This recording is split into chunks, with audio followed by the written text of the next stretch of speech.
بسم اللہ الرحمن الرحیم. صدر کی اجازت سے ریکارڈنگ کمپلیٹ ہے. بیٹھیے آپ وہیں بیٹھیے, ریکارڈنگ بھی نہیں بیٹھے. حاضرین محترم, میرا نام زاہد یعقوب عامر ہے اور میں پاک فضائیہ میں جو کہنا مائک میں کہنا ہے زور سے کہنا. تدریسی ذمہ داریاں نبھا رہا ہوں. میں اسکواڈن لیڈر ہوں اور صاحب صدر مجھے جب سر کے بارے میں پتہ چلا کہ تشریف لا رہے ہیں, میرے لیے ایک بڑے آنر اور عزت کی بات تھی کہ صاحب صدر کئی نسلوں کو ایئر فورس میں تعلیم دے چکے ہیں, تربیت کر چکے ہیں ان کی, اور میرا بھی وہی شعبہ ہے, میری بھی وہی ذمہ داریاں ہیں اور میں اس انداز میں وہ اپنے فرائض سر انجام دے رہا ہوں.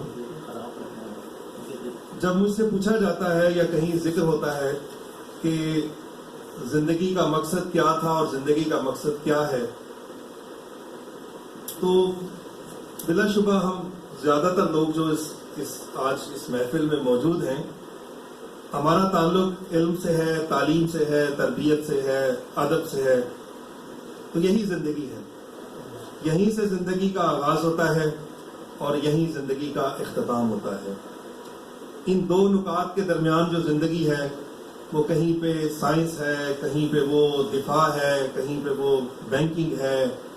یہ تمام جو شعبہ جات ہیں, ان سب کی جو ترکیب ہے وہ تعلیم ہے, علم ہے, تربیت ہے, ادب ہے, اور میں بھی اسی طرح سے اس پورے پروسیس کا ایک حصہ ہوں. میرا تعلق پنجاب کے ضلع حفظ آباد سے ہے اور ابتدائی تعلیم میری وہیں سے ہے. اس کے بعد میں نے ماسٹرز کیا انٹرنیشنل ریلیشنز میں, اپنے شوق سے میں نے اردو میں ماسٹرز کیا. پھر میں نے ایم فل کیا ایجوکیشنل کوالٹی مینجمنٹ میں, ایک اور ایم فل کیا میں نے انٹرنیشنل ریلیشنز میں, اور ابھی میں پی ایچ ڈی کر رہا ہوں. یہ بحث ڈگریاں کہہ لیں اگر کہ وہ گنوانے والا ایک پہلو نہیں ہے. مقصد یہ ہے کہ علم جو ہے وہ زندگی کی کسی بھی سٹیج میں اس کا حصول رکتا نہیں ہے, وہ چلتا رہتا ہے اور اس کو حاصل کرنا چاہیے. اس کی ایک آپ کے اندر ایک خواہش اور ایک ارج رہنی چاہیے. میرا جو ادبی سفر ہے کہ میں بچپن میں ہی بچوں کی کہانیاں لکھنے سے شروع کیا. پھول اور کلیاں روائے وقت میں, مشرق بچوں کا مشرق, بچوں کا جنگ, وہاں سے جو ایک تخلیقی سفر شروع ہوا.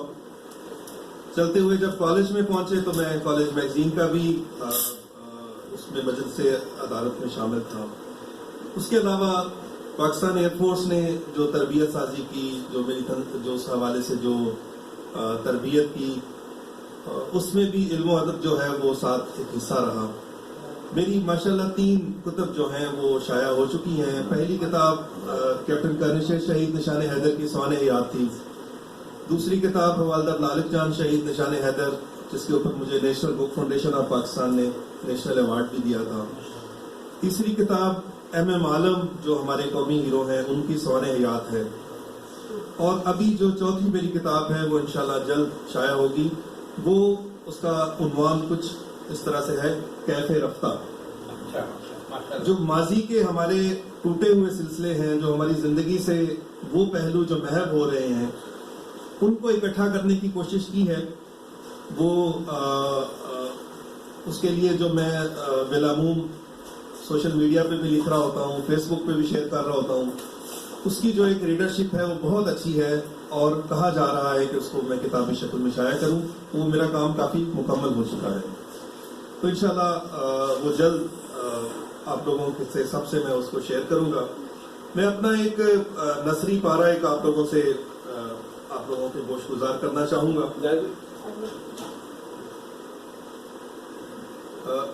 میں پچھلے دنوں اسلام آباد میں میری پوسٹنگ تھی تو میں شکرپڑیاں میں میرا جانا ہوا, اسی حوالے سے تھا. برطانیہ کے مشرقی حصے میں ایک بہت مشہور علاقہ کانسٹیبل کنٹری کہلاتا ہے. اس علاقے کا اصل نام ڈیڈم ویلے ہے. 1776 کو اس علاقے میں ایک معروف مصور جان کانسٹیبل نے جنم لیا اور پھر وہ تاریخ میں برطانیہ کا عظیم رومانوی مصور کہلایا.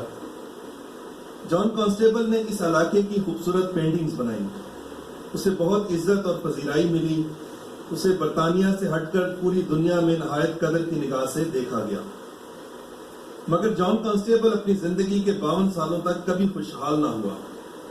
اسے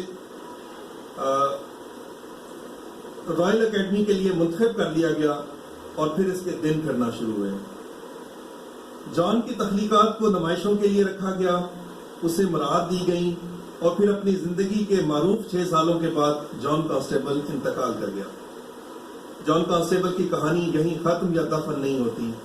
برطانوی قدردانوں نے ڈیڈم ویلی کو کانسٹیبل کنٹری کے نام سے موسوم کیا اور سب سے اہم بات کہ انہوں نے اس علاقے کی خوبصورت مناظر کو کانسٹیبل کی تصاویر کی طرح محفوظ کر دیا. وہ مناظر جن کو کانسٹیبل نے اپنے برش اور قلم کے ساتھ تصاویر کی شکل دی تھی، انہوں نے کوشش کی کہ وہ کئی 100 سال بعد بھی اسی طرح محفوظ رہیں. وہ لینڈسکیپ کبھی وہاں سے ہٹائے نہیں گئے. وہ مناظر تباہ نہیں کیے گئے. وہاں کے ندی نالے، درخت، مکانات اور بہت سے اہم مقامات آج بھی کانسٹیبل کی تصاویر کی طرح محفوظ ہیں. اور پھر منظر بدلتا ہے. میں اپنے اہل خانہ کے ساتھ شکرپڑیاں کے مقام پر اہم سرکاری مہمانوں کے لگائے درختوں کے پاس کھڑا ہوں. مجھے اسلام آباد اپنی تمام رہنائیوں اور خوبصورتیوں کے ساتھ نظر آ رہا ہے. ایسے میں مجھے ایک بوڑھا فوٹوگرافر نظر آتا ہے. میں اسے کئی سالوں سے دیکھ رہا ہوں. وہ میرے قریب آتا ہے اور مجھے ایک تصویر لہرا کر تصویر بنوانے کا کہتا ہے. میں اپنا موبائل فون لہرا کر احساس دلاتا ہوں کہ میں اپنی تصویر خود بنا سکتا ہوں. اچانک اس کی طرف دیکھ کر میں پوچھتا ہوں کہ چاچا، آپ بہت عرصہ سے یہاں فوٹوگرافی کر رہے ہیں، آپ کو کتنا عرصہ ہو گیا ہے؟ وہ بزرگ زیادہ سوچے بنا کہتا ہے، بیٹا 47 برس. مجھے لگا میں نے اس شخص کو اپنا موبائل دکھا کر اس کی توہین کی ہے. وہ تو ہمارے لیے ہمارا جان کانسٹیبل ہے. وہ تو سادہ سے معاشرے کا لینارڈو یا پیکاسو ہے. اس نے کتنے خوبصورت خاندانوں کی خوبصورت یادوں کو تصاویر میں محفوظ کیا ہوگا. اس کی سادگی اس کے چہرے سے عیاں تھی. وہ ایسے پارکوں میں بیٹھے لٹیروں کی مانند بالکل بھی نہیں تھا. میں نے اسے اپنی فیملی کی تصویر بنانے کا کہا. اس نے واقعی میرے خاندان کے لمحات کو ایک خوبصورت تصویر میں محفوظ کر دیا تھا. وہ نیچے کسی دکان میں رکھے پرنٹر سے پرنٹ لے آیا. میں نے اس کی 47 سالہ خدمات کا سوچ کر اسے زیادہ پیسے دینا چاہے. میرے لیے حیران کن تھا کہ اس نے پیسے لینے سے انکار کر دیا. بولا کہ بیٹا، تم نے مجھے قدر دی ہے، میری خدمات کو قدر دی ہے، میرے لیے پیسے معنی نہیں رکھتے. میرے لیے میرے 47 سال معنی رکھتے ہیں. یہ درخت میرے سامنے بڑے ہوئے ہیں. میں نے سندھ، بلوچستان، پنجاب، سرحد، کشمیر، بلوچستان کے لوگوں کو یہاں آ کر خوش ہوتے دیکھا ہے. میں نے محبت بھرے دلوں کو یہاں چھپ چھپ کر ملاقاتیں کرتے دیکھا ہے. میں نے حکمرانوں اور عالمی لیڈرز کو یہاں درخت پودے لگاتے دیکھا ہے. میں نے اسلام آباد کی اس پہاڑی سے درختوں، مناظر اور خوبصورتیوں کا قتل عام دیکھا ہے. مجھے یہاں کے پرندوں سے بھی انسیت ہے. حاجی الیاس کہے جا رہا تھا، میں سنے جا رہا تھا، اور میں الوداعی الفاظ کے لیے آگے بڑھنے لگا تو اس نے مجھے روکا. بیٹا، اب پھر پتہ نہیں واپس آئے یا نہ آئے، کبھی دوبارہ ملاقات ہو یا نہ ہو، میں آپ کی ایک اور تصویر بنانا چاہتا ہوں. ہم پورے خاندان کو ایک مخصوص جگہ پر کھڑا کر کے اور ڈیجیٹل کیمرے کے ساتھ بنائی تصویر کو لیے دوبارہ پرنٹ کرنے چلا گیا. واپسی پر ایک بڑے سائز میں تصویر تھامی تھی. مجھے تھمائی. میں نے بہت اصرار کیا مگر اس نے پیسے نہیں دیے. اس کی آنکھوں میں آنسو تھے اور وہ بس یہی کہہ رہا تھا کہ آپ نے مجھے عزت دی ہے. میں اسے گلے لگا کر آگے بڑھنے لگا. میں نے بڑے بیوروکریٹک انداز میں کہا، چاچا میرا نمبر رکھ لیں، میری لائق کوئی خدمت ہو تو ضرور بتائیے گا. وہ زیر لب مسکرایا اور کہا، بیٹا اس کی ضرورت نہیں، کبھی موقع ملے تو ملنے آ جائیے گا. میں گاڑی میں بیٹھا سوچ رہا تھا کہ چھوٹے چھوٹے روزگار کے ساتھ کتنے بڑے بڑے لوگ اس دنیا میں بستے ہیں. کتنے اہم لوگ ہماری زندگیوں کا حصہ ہیں. کیسے تاریخ ساز افراد ہمارے معاشرے کا حصہ ہیں. دوربینوں سے لے کر کالے سفید کیمرے اور اب ڈیجیٹل کیمروں کے ساتھ اپنی روٹی کے لیے سرگرداں ہیں. ایسے لوگوں کی قدر کریں. شکر پڑیاں جائیں تو حاجی لحاظ سے ضرور ملیں. اسے احساس دلائیں کہ تم اس معاشرے کا اہم حصہ ہو. اپنے ارد گرد 30 40 50 سالوں سے صفائی کرتے, گلیوں میں چیزیں بیچتے, اپنے اسکولوں سٹاپوں پہ چھوٹی چھوٹی دکانیں سجائے بزرگوں کو عزت دیں. وہ بہت پیار اور دعائیں دیں گے. یقین مانیں ہم کوئی ترم خان نہیں, یہ دعائیں ہیں جو ہمیں سنبھالے پھرتی ہیں. آپ کی اس باتوں کا بہت شکریہ.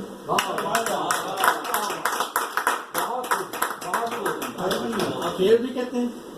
نہیں, میں شعر نہیں کہتا. میں اس حوالے سے یہ کہنا چاہوں گا کہ آپ سب لوگ جو ہیں باکمال لوگ ہیں, اور پچھلے دنوں مسرور بیس پہ ایک مشاعرہ تھا, تو مجھے اس کی اطلاع ملی کہ آپ آئیں اور مشاعرے کے لیے کچھ اپنا کلام پیش کریں. تو میں نے عرض کیا کہ جی دیکھیں, میں وہ کام نہیں کرتا جو کام مجھے نہیں آتا. تو جو وہ کام اچھا کر سکتے ہیں وہ انہی کے لیے انہی کی جگہ ہوتی ہے. تو اگر مجھے آپ 3 منٹ اور دیں گے تو میں ایک اور بڑی ایک سافٹ سی ایک چیز ہے جو لکھی کی ہے, اگر اجازت دیتے ہیں سر. یہ بڑے بڑولے کے نام سے یہ میرا ایک مضمون ہے. بڑولا آپ یقیناً سمجھتے ہیں کہ وہ دانے ڈالنے کے لیے, اناج ڈالنے کے لیے پنجاب میں زیادہ استعمال ہوتا ہے. بڑولا تقریباً ہر شخص کے لیے معلوم اور مقبول لفظ ہے. یہ مٹی یا جستی چادر سے بنا بڑے سائز کا ڈرم نما ذخیرہ ہے جس میں گندم یا چاول محفوظ کیے جاتے ہیں. آنے والے پورے سال کے لیے گندم اس میں محفوظ کر دی جاتی ہے. بڑولا سالانہ بنیادوں پر گندم کی اپنی ضرورت کے مطابق بھرا جاتا ہے. واصف علی واصف نے اپنی ایک کتاب بھی بھرے بڑولے کے نام سے معلوم کی تھی. اس کتاب میں ان کا صوفی ہونا بخوبی نظر آتا ہے. بچپن کی یادوں میں جھانکیں تو ہمارے گھر کے صحن میں 2 بڑولے رکھے گئے تھے. دونوں مٹی اور بھوسے کو گوندھ کر بنائے گئے تھے. بھوسے کو کئی روز تک بھگویا گیا تھا. اس کے ریشے بہت نرم ہو چکے تھے. وہ اس طرح تھا جیسے کاغذ جیب میں رہ جائے اور کپڑے میں دھلائی ہو جائے. بڑولے کا مٹیریل بھی کچھ ایسا ہی تھا. ابو کو الصبح نماز اور اس کے بعد ورزش کا شوق تھا. وہ ہاتھوں میں 2 اینٹیں تھام کر انہیں گھماتے, کندھے اور بازو کی ورزش کرتے اور ہم انہیں دیکھ کر ہنستے مسکراتے. کبھی کبھار ان اینٹوں سے تباہ آزمائی کرتے, نقل کرتے اور اینٹوں کو اسی کونے یا دیوار کے ساتھ واپس رکھ دیتے. والدہ کو ان بڑولوں سے بڑا پیار تھا. بعد ازاں معلوم ہوا کہ نانی نے بنوا کر گاؤں سے بھجوائے تھے. اندازہ نہیں کہ یہ دونوں بڑولے کسی ریڑھی یا ٹرالی پر بھیجے گئے تھے یا یہیں بنائے گئے تھے. ماہرین کو بلایا گیا مگر ان کی حفاظت سے اندازہ ہوتا تھا کہ اماں کو ان بڑولوں سے بڑا پیار تھا. ایک صبح جاگے تو بڑولا ٹوٹا پڑا تھا. گندم زمین پر بکھری ہوئی تھی. اماں کی رندی آواز سنائی دے رہی تھی اور ابا ایک کونے میں خاموش بیٹھے تھے. معلوم ہوا کہ ابا کی ورزش والی اینٹ ہاتھ سے چھوٹی اور بڑولے کا کام تمام کر گئی. وہ یہ ضرب نہ سہ سکا اور زمین بوس ہو گیا. ایک عہد کی خوبصورت تخلیق اینٹیک کا خاتمہ ہوا اور جستی بڑولے نے اس کی جگہ لے لی. ابا نے جستی چادر سے بنے بڑولے کا اہتمام کر دیا مگر وہ مٹی کا بڑولا ٹوٹنا امی کے دل میں ایک پھانس کی مانند تھا. بڑولے کے متعلق گفتگو کا سب سے اہم پہلو برکتی اور بے برکتی سے مانوند ہے. ہر سال گندم کی فصل تیار ہوتی, اکٹھی گندم کی خریداری ہوتی, اسے پنکھے سے اڑایا جاتا, بھوسا اور تنکے علیحدہ کیے جاتے اور پھر دھوپ میں خشک کر کے بڑولے میں بھر دیا جاتا. بڑولے کا ڈھکن بند ہو جاتا. اذان بعد ضرورت کے مطابق گندم نکالی جاتی, اسے چنا جاتا, مٹی اور کنکر نکالے جاتے, ایک ایک دانہ چن کر اسے بوری میں بند کیا جاتا اور پھر چکی پر بھجوا دیا جاتا. ہم نے کبھی کبھار ڈھکن کھولنے کی کوشش کی مگر ڈانٹ دیا گیا. امی نے کہا اسے کھول کر نہیں دیکھا کرتے, اس سے بے برکتی ہوتی ہے. اللہ پر بھروسہ رکھ کر گندم استعمال کرتے رہیں, یہ دانے کبھی ختم نہیں ہوں گے. ہمیں یہ فلسفی سمجھ نہ آئی اور نہ ہی پورا سال اس بڑولے کا ڈھکنا کھلتا. سال بعد نئی گندم کی آمد سے پہلے بڑولا کھلتا اور 3-4 من گندم موجود ہوتی تھی. والدہ کہتی تھی کہ اس سال 4 من گندم کم کر دیں. 4 من گندم کم خریدی جاتی اور بڑولا پھر بھر دیا جاتا. ضرورت کے مطابق پسائی کے لیے گندم نکلتی, ایک ایک دانہ صاف کیا جاتا, بوری میں بھر کر چکی پر پہنچتی اور اماں کا اصرار ہوتا کہ دیکھیے گا کہ چکی پر گندم تبدیل نہ ہو جائے.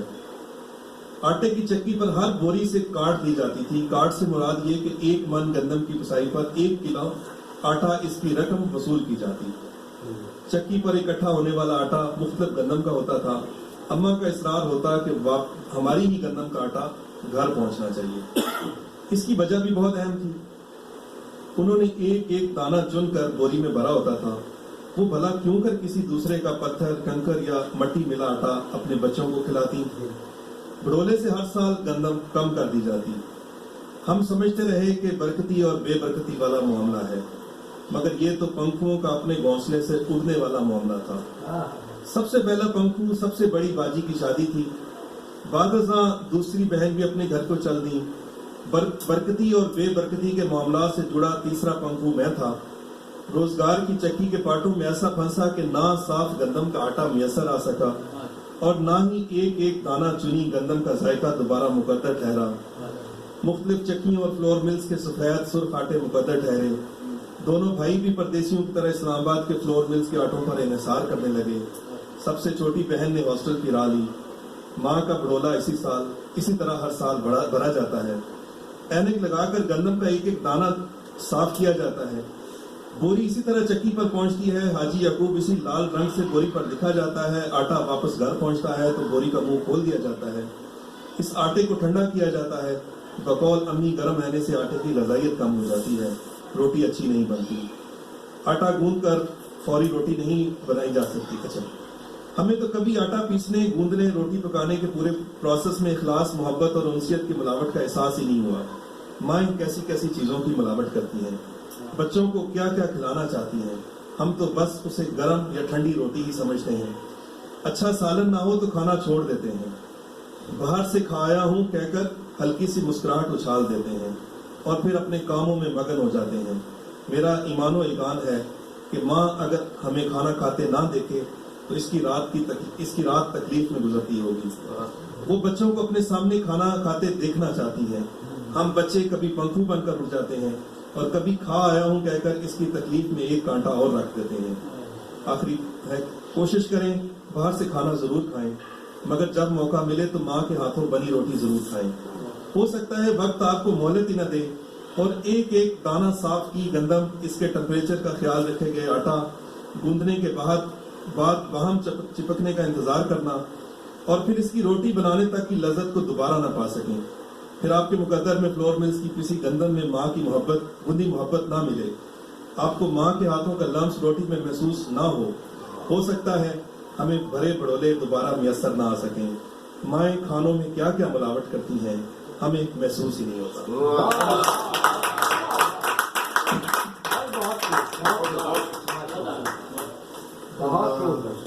تشریف رکھیں آپ.